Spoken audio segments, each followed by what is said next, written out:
Lapati. Bonjour. Merci d'avoir accepté notre invitation cet après-midi sur Radio. C'est un plaisir de vous recevoir. Vous êtes journaliste politique et éditorialiste sur LCI et vous publiez chez Flammarion, je vais le montrer à la caméra, Les amateurs, les coulisses d'un quinquennat, une enquête qui dresse un bilan sévère du quinquennat d'Emmanuel Macron, dont vous pointez les dysfonctionnements structurels. Dans un personnage de roman de Philippe Besson, Emmanuel Macron présentait les hommes politiques comme, je cite, des commerçants qui tiennent un bout de rue. Le président incarne-t-il, selon vous, Jean-Michel Apathy, un pouvoir technocratique avec ses bons, mais aussi ses mauvais côtés, notamment son manque d'expérience politique? Un pouvoir technocratique, oui, parce qu'il s'agit toujours de diriger l'État, de mener l'action publique, donc c'est par nature technocratique. J'ai jamais bien compris les enjeux autour de ce mot-là, mais le président de la République, en fait, on peut pointer son manque d'expérience de la manière suivante. Quand il est candidat à l'automne 2016, ses perspectives de victoire, et il le sait, sont nulles. Et puis, chemin faisant, l'Élysée est à portée de main. Et il n'a pas pensé l'action. Il n'a pas pensé sa communication vis-à-vis des Français. Il n'a pas pensé l'organisation de l'État, comment on prend des décisions. Donc du coup, je m'attarde un peu sur la Notamment sur manière l'ISF, dont la avec réforme de l'ISF. le Premier ministre, le secrétaire général de l'Élysée, le directeur de cabinet de Matignon, comment à quatre ils essaient de diriger le pays et ça ne marche pas. Et tout ça, c'est effectivement une forme d'amateurisme, parce qu'en fait, dans la politique, la forme d'amateurisme se déduit de l'absence de réflexion. Je ne suis pas prêt à diriger l'État, mais je dois le diriger. Comment je fais? J'apporte les mauvaises réponses. Alors l'amateurisme, c'est précisément le substantif revendiqué par Emmanuel Macron pour qualifier non pas son mode de fonctionnement, mais l'équipe de marcheurs qui le soutient. Mais cet amateurisme trouve, sous votre plume, Jean-Michel Apathy, sa meilleure expression dans le dysfonctionnement structurel de l'exécutif. Vous en avez dit un mot à l'instant. Qu'est-ce qui n'a pas fonctionné précisément entre Emmanuel Macron et Édouard Philippe dès les premiers jours du mandat? Le caractère, ils ne se connaissent pas. Quand Emmanuel Macron propose à Édouard Philippe de devenir son Premier ministre, il a face à lui un inconnu. Donc déjà, ça marche ou ça marche pas. Qui ne se voyait pas à Matignon, par ailleurs. Ah ben non, Édouard Philippe, c'est une surprise immense. Édouard Philippe, il n'était pas du tout profilé pour passer de rien à Premier ministre, pas du tout. Et il va à l'Élysée avec un sac à dos. Ah oui, alors ça c'est un photographe de l'AFP qui attrape ça, c'est très très drôle, oui, bien sûr. Puis après ça disparaît totalement de l'iconographie du Premier ministre, ça n'est pas très sérieux. Et Édouard Philippe est un homme qui aime l'État, qui est austère, c'est un peu Jospin avec un peu d'humour, et Emmanuel Macron c'est un homme qui s'aime lui. C'est un peu Belmondo dans Le Magnifique. Et du coup, tous les deux se retrouvent enfermés dans une pièce, ou plutôt dans une situation, parce qu'ils feront très rarement des tête-à-tête tous les deux, tellement ils ne se comprennent et ne s'entendent pas. Il n'y a pas de déjeuner hebdomadaire en tête-à-tête. Non, ils ne prennent pas l'occasion de briser la glace entre eux, parce que ils sont psychologiquement très éloignés. Emmanuel Macron aime l'aventure, et Édouard Philippe déteste l'aventure. Aller gouverner de cette manière. Et puis, ils n'ont pas eu d'aventure commune, ils n'ont pas eu... Mitterrand, Rocard, ils se détestaient tous les deux, mais ils avaient passé 20 ans dans le Parti Socialiste, ils avaient partagé des choses en commun, ils avaient peut-être ri ensemble. Emmanuel Macron et Édouard Philippe, ils ne sont pas souvent marrés ensemble, ça c'est sûr. Alors, plus encore que l'affaire Benalla, ce sont les manifestations d'extrême violence en marche des rassemblements des Gilets jaunes qui marquent, selon vous, un moment charnière dans le mandat d'Emmanuel Macron. Il a été secoué par la volonté de tuer, vous confie ainsi François Bayrou. Dans quelle mesure cette prise de conscience a modifié la perception des Français à l'égard du président de la République? La crise des Gilets jaunes, imprévue. Imprévue à la fois par son déroulement, mais aussi par la violence qu'elle a portée, a surpris Emmanuel Macron. Raymond Aron disait de Valéry Giscard d'Estaing que son drame, c'est qu'il ne savait pas que l'histoire était tragique. Eh bien, Emmanuel Macron l'a découvert là. Il l'a découvert notamment en allant au Puy-en-Velay. La sous-préfecture du Puy-en-Velay a failli brûler. Il a apporté aide et réconfort aux personnes qui ont failli brûler, mais vraiment, enfin c'est pas, on a lancé des cocktails Molotov contre la préfecture et puis il y avait des personnes dedans. Et il se rend compte quand il sort de la sous-préfecture qu'il y a des gens avec une haine terrible contre lui qui l'attendent. Et ça, ce sont des découvertes pour Emmanuel Macron. Quand il voit son effigie coupée, séparée de la tête pendant tous ces cortèges des Gilets jaunes, il découvre le ressentiment très profond de la population à son égard. Qu'est-ce qu'il incarnait à ce moment-là pour les Français, en tout cas pour ceux qui étaient dans les rues? La facilité du premier de la classe, l'homme trop brillant, qui n'a jamais souffert, qui ne connaît pas la vie quotidienne, qui n'a pas d'égard pour les populations laborieuses, qui peut inaugurer un centre technologique en parlant des gens qui ne sont rien, par opposition à ceux qui créent. Emmanuel Macron a manqué d'empathie, non pas de finesse d'esprit parce qu'il en a beaucoup, mais de maîtrise de son langage. Il a parfois prononcé des mots qui ont blessé très profondément, qui sont entrés dans la population, qui vont ressurgir à l'élection présidentielle. Emmanuel Macron a un problème de rapport avec l'opinion publique. Trop intelligent, trop brillant, trop rapide. Les Français ne pardonnent pas tout ça. Qu'est-ce qui se passera dans les prochains mois en termes de...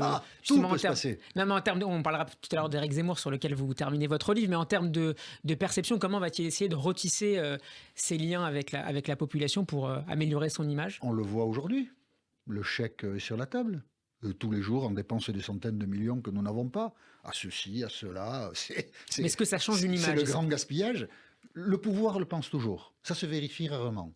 Mais quand je dis rarement, c'est que parfois ça peut aider. Évidemment, quand on arrose d'argent la société ou des secteurs de la société, on imagine qu'on récolte quelques votes à la fin des opérations. Bon, on verra bien. Alors on rit aussi parfois, Jean-Michel Apathy, en vous lisant, nous raconter les échanges entre Édouard Philippe et Manuel Valls dans les toilettes de l'Assemblée nationale, ou quand vous dessinez un portrait un peu old school de Bruno Le Maire. Mais je dois dire que c'est le chapitre consacré à votre rencontre tumultueuse avec Nicolas Sarkozy, sur lequel j'aimerais revenir maintenant. Dis-nous-en un mot si vous le voulez bien. Oui, j'avais demandé à voir Nicolas Sarkozy pour avoir quelques commentaires de lui sur Emmanuel Macron, et quand je m'assois face à lui... Alors, il y a costume, cravate, chaussures cirées. Moi, je me suis bien habillé. Je connais Nicolas Sarkozy. Parce que si j'étais venu sans cravate, il m'aurait fait la réflexion. Et puis, à ma surprise, c'est lui qui n'a pas de cravate. Et quand J'ai eu peur ce matin en m'habillant. En vous rencontrant, je me suis dit que vous alliez peut-être regarder mes chaussures. Non, moi-même, je ne suis pas venu en cravate. Et je lui fais une blague à Sarkozy du style, vous n'avez pas mis une cravate, moi j'en ai mis une. Et ça tombe totalement à plat. Parce qu'il a un dossier rouge dans la main, il a des éditos que j'ai fait avant sur soit l'affaire libyenne, soit Paul Bismuth, des éditos que je me suis un peu moqué de lui, il faut bien le lire. Parler de voyous. Des méthodes de voyous, oui. Et oui, parce que se faire passer pour celui qu'on n'est pas quand on est président de la République, c'est un peu curieux qu'elle a acheté un téléphone portable pour ça. Et il me le reproche sur un ton qui m'a surpris. Je m'attendais à me faire engueuler en rentrant, parce que je le connais, il fait toujours ça. Mais là, ça a duré une demi-heure. Si vous n'étiez pas journaliste, je vous mettrais mon poing dans la gueule. Vous n'essuierez pas mes chaussures dégueulasses sur moi. C'était le grand jeu. Et j'ai écopé, quoi, pendant une demi-heure. C'est-à-dire, je ne sais pas si vous imaginez, mais si moi, pendant une demi-heure, je vous tape dessus comme ça, verbalement, quand même, bon, c'est assez... On a un peu sonné. Un peu sonné. Et en même temps, je me disais, mais quand même, il ne se rend pas compte. Il me fait un cadeau formidable.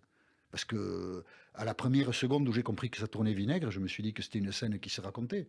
Et j'ai voulu montrer un ancien président de la République vindicatif, nerveux, violent verbalement, mais en même temps. Ça a toujours été le paradoxe de Nicolas Sarkozy. Tellement civilisé, tellement sociabilisé. S'il y a bien quelqu'un dont il ne faut pas redouter qu'il vous mettra, ce sont ces mots, son poing sur la gueule, c'est Nicolas Sarkozy. Ça crie très fort, mais voilà, c'est pas... Et donc, c'était une scène qui m'a permis de décrire un Nicolas Sarkozy comme on le voit peu, et comme pourtant il est souvent. Si vous n'étiez pas journaliste, vous disiez donc Nicolas Sarkozy, est-ce que la défiance envers les journalistes politiques, qui privilégient d'ailleurs de plus en plus une communication directe, enfin les hommes politiques, est-ce qu'elle s'est accrue ces derniers mois? Disons que le mépris des hommes politiques pour les journalistes est de tout temps. J'ai un peu croisé sur la fin de sa vie professionnelle François Mitterrand. On ne peut pas dire que c'était un amour fou pour les journalistes. Les hommes politiques utilisent les journalistes, qui essaient aussi d'utiliser d'ailleurs les hommes politiques pour dire « Ah, j'ai une info, je brille ». Bon, donc ça c'est un jeu réciproque. Disons que depuis peut-être quelques années, le mépris se cache moins qu'avant. Et Emmanuel Macron...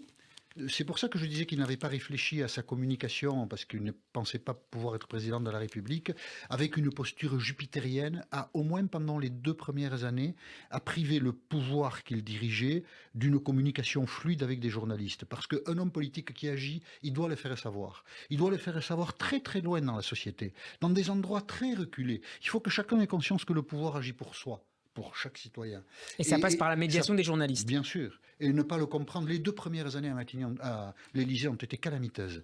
De ce point de vue, Matignon a été toujours plus professionnel. Alors justement, Matignon, vous comptabilisez les couleuvres avalées par Édouard Philippe, et ce, dès 2017 avec la réforme de l'ISF. Et l'on comprend en vous lisant, Jean-Michel Apathy, que son départ de Matignon était en fait acté dès janvier 2020, donc bien avant le début de la première vague de coronavirus. Comment justement la crise de la Covid-19 a renversé le rapport de force entre les deux hommes? Ça, c'est incroyable. C'est un tour de passe-passe historique.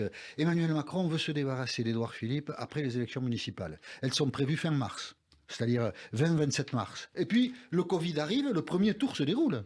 Mais le second tour, on ne sait pas quand il aura lieu. Et du coup, Édouard Philippe reste un peu plus longtemps que prévu à Matignon, puisque le second tour de l'élection municipale n'aura lieu qu'à la fin juin. Et sa communication est excellente.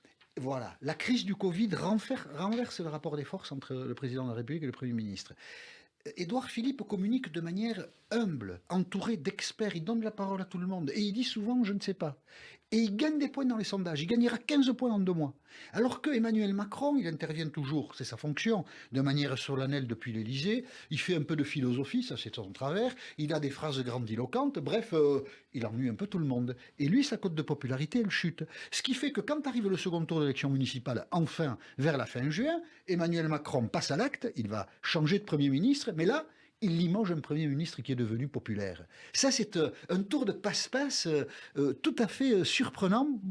Pas beaucoup de précédents de cette nature. Et le Covid a eu cet effet. Il a rendu Édouard Philippe populaire à un moment où Emmanuel Macron a chassé Édouard Philippe. Et du coup, maintenant, Édouard Philippe, il a une distance vis-à-vis d'Emmanuel Macron qui énerve beaucoup Emmanuel Macron et les marcheurs. Et il a un espace politique pour la suite ?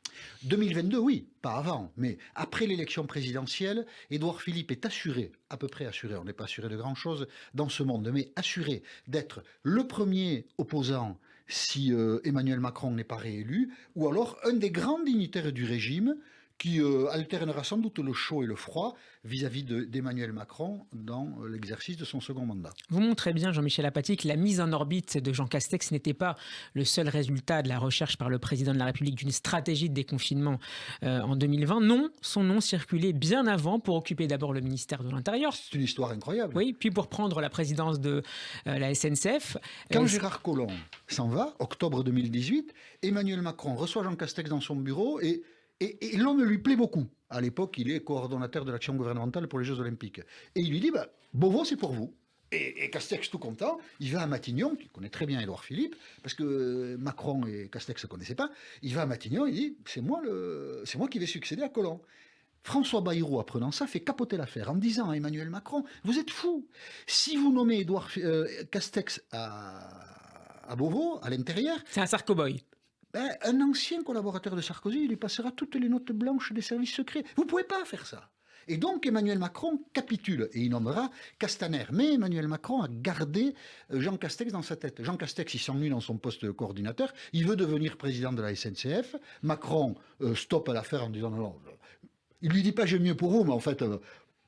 Pas la SNCF.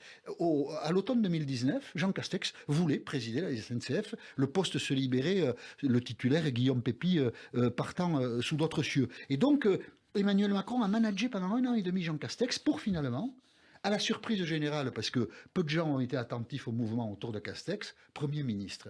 Et c'est une nomination qui est venue de loin. C'est Édouard Philippe qui a présenté Jean Castex à Emmanuel Macron. En 2018, vous voyez, il ne savait pas comment l'histoire allait se terminer. Est-ce que Jean Castex n'est pas justement à rebours des amateurs dont vous soulignez les erreurs et les approximations, le symbole d'un professionnel de l'action publique ? Non, Jean Castex, c'est, comment dirais-je, c'est un professionnel de l'appareil d'État.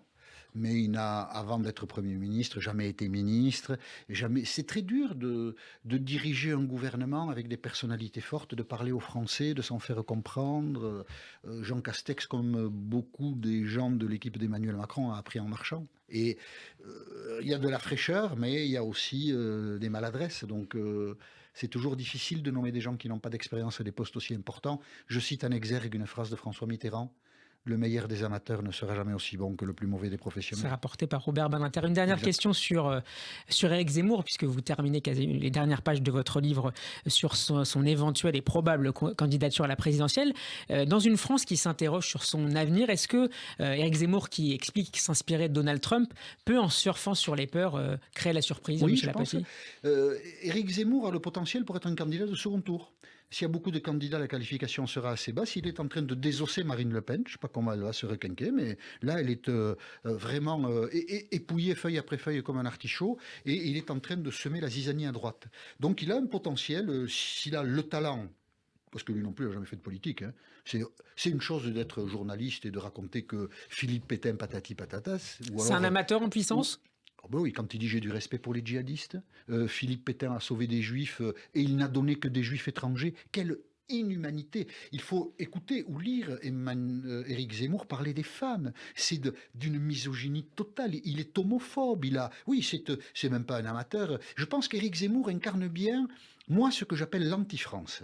Alors, évidemment, comme il se réclame de la France à tout bout de champ, cela pourra surprendre, mais il y a toujours eu dans l'histoire de France une face noire, une face triste, celle qui a fait le 6 février 34. Éric Zemmour est dans cette lignée, jamais majoritaire, ou alors sur le devant de la scène par accident. Mais comme aujourd'hui, la société française est très douloureuse, qu'elle s'interroge sur son identité, à la fois parce que certains pensent qu'il y a trop d'Arabes, et puis aussi parce que la désindustrialisation a fait beaucoup de mal aux campagnes, Éric Zemmour a un potentiel électoral qui me semble important. Et il ne tiendra qu'à son talent.